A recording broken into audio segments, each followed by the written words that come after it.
নমস্কার সকলকে। আজ শনিবার আর এখন বাজে দুপুর 12:30। আজ আমি দুপুরের জন্য নিরামিষ রান্না করব। আর কি কি রান্না করব সেটা আপনাদেরকে দেখাবো। এখানে রয়েছে বথুয়া শাক। বথুয়া শাক আমি রান্না করে নেব। আর রয়েছে পনির, আর এখানে রয়েছে আলু। এই ছোট ছোট আলুগুলোর আমি আলুর দম করব। সব কিছুই রেডি করা হয়ে গেছে আমার। ক্যাপসিকাম রয়েছে, মটরশুঁটি, আর এখানে রয়েছে কচু বাটা। এই কচুটা আমি ভেজে নেব একটু কাঁচা লঙ্কা কালো জিরে দিয়ে। আর রয়েছে ধনে পাতা।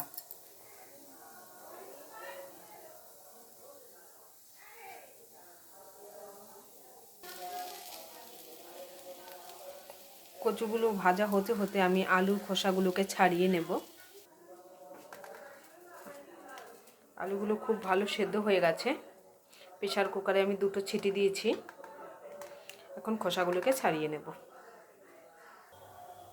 কচুটা অনেকটাই ভাজা ভাজা হয়েছে।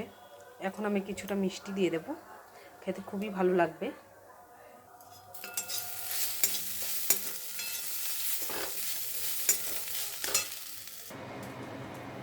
আলুর খোসাগুলো ছাড়িয়ে নেওয়া হয়ে গেছে। এখন আমি আলুগুলোকে ভেজে নেব। সামান্য হলুদও দিয়ে দিয়েছি, দেখতে খুবই ভালো লাগবে।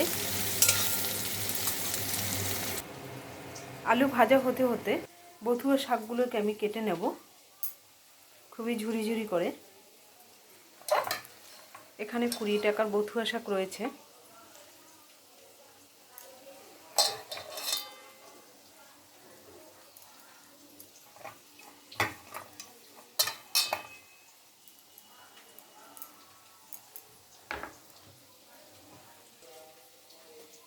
বথুয়া শাক কাটা হয়ে গেছে আমার। একটা কাঁচা লঙ্কাও চিড়ে দিয়েছি। আর এখন আমি ক্যাপসিকামটাকে কেটে নেব। ক্যাপসিকামটা আমি পনিরে দেব।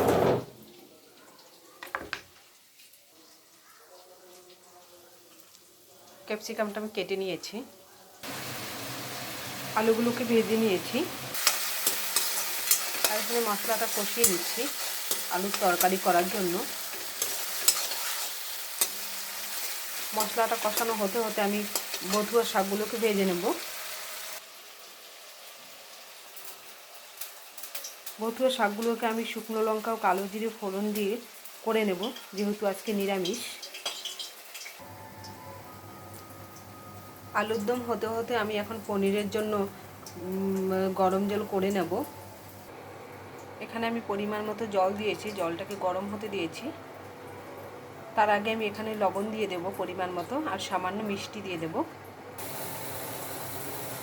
জলের মধ্যে দিয়ে দিচ্ছি বাতাসা, আর দিয়ে দিচ্ছি নুন। আলুর দম রান্না হয়ে গেছে। এখন পনির রান্না করে নেব। পনিরগুলোকে ভাজার জন্য আমি কড়াইতে তেল দিয়ে দিয়েছি।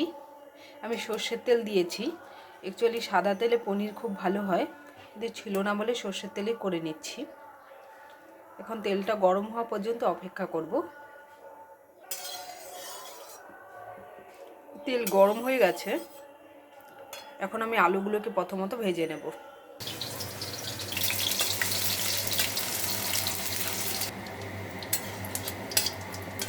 কড়াইতে আমি ফোড়নের জন্য সাদা জিরে, শুকনো লঙ্কা ও তেজপাতা দিয়ে দিয়েছি। এখন আমি যে মশলাটা রেখেছি বাকি মশলাটা আমি দিয়ে দেবো। তার সঙ্গে টমেটো কুচিও দিয়ে দেবো।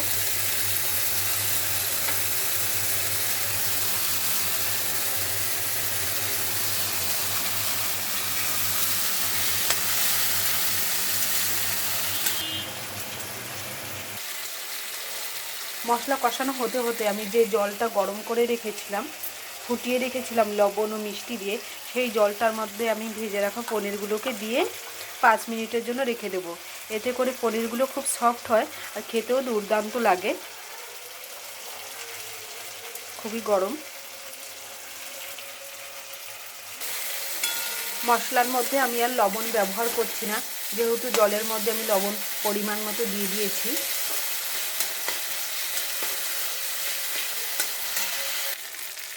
মশলা অনেকটাই কষানো হয়ে গেছে। এই অবস্থায় আমি ক্যাপসিকাম ও মটরশুঁটিগুলোকে দিয়ে দেব।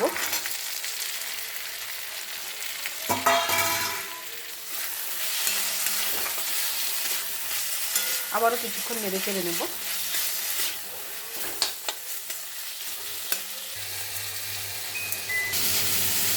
ভাজা আলুগুলোকে দিয়ে দিয়েছি, এখন ভিজিয়ে রাখা পনিরগুলোকে দিয়ে দেবো।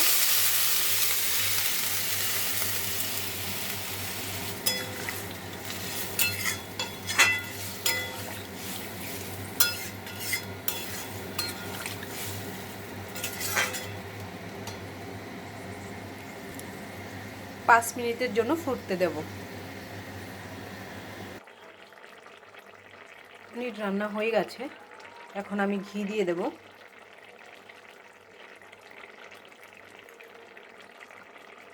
আর দিয়ে দেব গরম মশলা,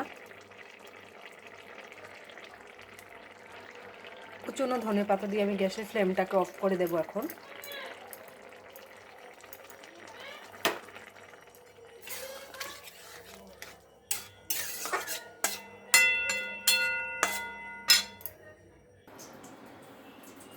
সব কিছু রান্না আমার কমপ্লিট। এখানে পনিরের তরকারি, বধুয়া শাক আর আলুর দম আর কচুর শাক। কচুটা পোড়া পোড়া হয়ে গেছে, তেল কম ছিল বলে।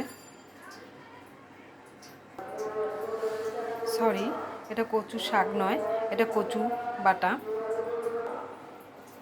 আমি 12:30টার দিকে রান্না শুরু করেছিলাম, আর এখন কটা বাজে আপনারাই দেখতে পাচ্ছেন।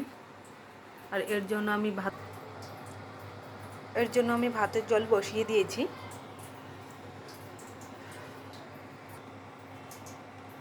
আজ অনেকটাই দেরি হয়ে গেছে রান্না বসাতে। আমার মোটামুটি 1-1:30টার দিকে রান্না কমপ্লিট হয়ে যায়।